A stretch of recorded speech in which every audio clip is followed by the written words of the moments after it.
हर खबर आपकी, आपसे, आपके लिए और उसका असर सब पर। दिन भर की तमाम ताजा घटनाओं की बड़ी खबर सिर्फ न्यूज लिंक पर।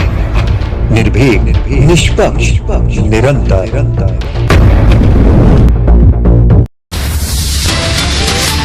नमस्कार, न्यूज लिंक में आपका हार्दिक अभिनंदन और मैं हूं आपके साथ डॉक्टर रेखा। आइए नजर डालते हैं दिन भर की तमाम बड़ी खबरों पर।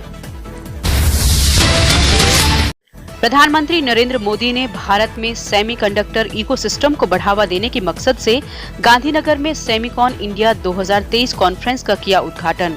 उभरते हुए मध्य वर्ग के भारत की आकांक्षाओं को पावर हाउस बताया। सेमीकंडक्टर उद्योग संभावनाओं से भरे इस भारत के लिए चिप निर्माण इकोसिस्टम बनाने का किया आह्वान। सम्मेलन में इको कंडक्टर से जुड़े दुनिया भर के दिग्गज कंपनियों के प्रतिनिधि हुए शामिल। प्रकृति के संरक्षण के प्रति प्रधानमंत्री मोदी ने याद दिलाई सबकी जिम्मेदारी। G20 देशों के बीच पर्यावरण एवं जलवायु पर हुई मंत्री स्तरीय बैठक में कहा, 2070 तक नेट जीरो की दिशा में लक्ष्य हासिल करने की दिशा में आगे बढ़ रहा है भारत। संसद के मानसून सत्र में विपक्ष का हंगामा अब भी जारी। दोनों सदनों की कार्रवाई में आई बाधा, दोनों सदन दिन भर के लिए स्थगित। लोकसभा में खान एवं खनिज विकास और विनिमय संशोधन विधेयक 2023, राष्ट्रीय दंत चिकित्सा आयोग विधेयक 2023 और राष्ट्रीय परिचर्या और प्रसूति विद्या आयोग विधेयक 2023 किया गया पारित।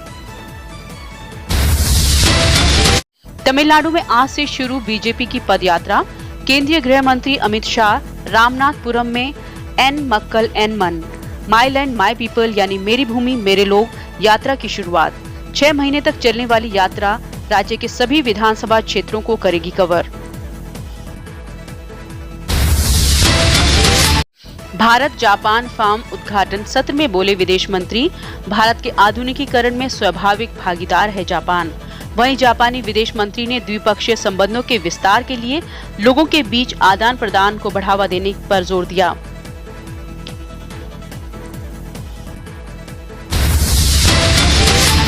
ग्लोबल वार्मिंग का दौर खत्म, अब शुरू हुआ ग्लोबल वार्मिंग का समय। जलवायु परिवर्तन पर रिपोर्ट जारी करते हुए यूएन महासचिव ने कहा, इस साल जुलाई का महीना मानव इतिहास में दर्ज किया गया सबसे गर्म महीना। दिल्ली में शुक्रवार को कई इलाकों में निकला ताजिया जुलूस।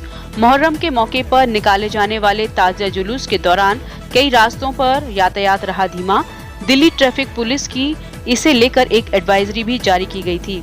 यात्रियों को विशेष रूप से प्रभावित मार्गों पर मेट्रो सेवाओं का उपयोग करने की दी गई थी सलाह। देश में तेजी से फैल रहा आई फ्लू। एम्स की रिसर्च में हुआ खुलासा, देशवासियों को सावधान रहने की दी गई चेतावनी। एम्स की रिसर्च के मुताबिक आई फ्लू के 80% मरीजों में मिला एडिनो वायरस। कमजोर इम्यूनिटी वालों को आसानी से शिकार बनाता है ये वायरस। हालांकि ये नया वायरस नहीं है, हर साल बरसात के मौसम में ये एक्टिव होता है क्योंकि तब तापमान में नमी होती है। लेकिन इस बार कई राज्यों में आई बाढ़ के कारण तेजी से बढ़ रहे हैं आई फ्लू के मामले।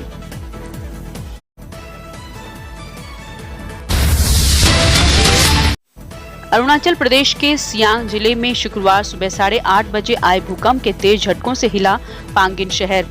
तीव्रता से आए भूकंप को रिएक्टर पैमाने पर 4.0 किया गया दर्ज। नेशनल सेंटर फॉर सिस्मोलॉजी के अनुसार शुक्रवार सुबह अरुणाचल प्रदेश में भूकंप के झटके किए गए महसूस। और इस साल अमरनाथ यात्रा बनी बेहद खास।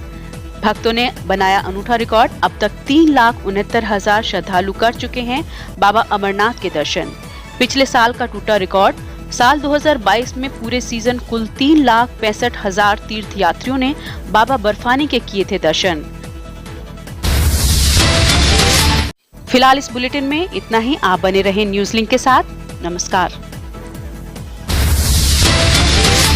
हर खबर आपकी, आपसे, आपके लिए और उसका असर सब पर। दिन भर की तमाम ताजा घटनाओं की बड़ी खबर सिर्फ न्यूज लिंक पर। निर्भीक, निष्पक्ष, निरंतर।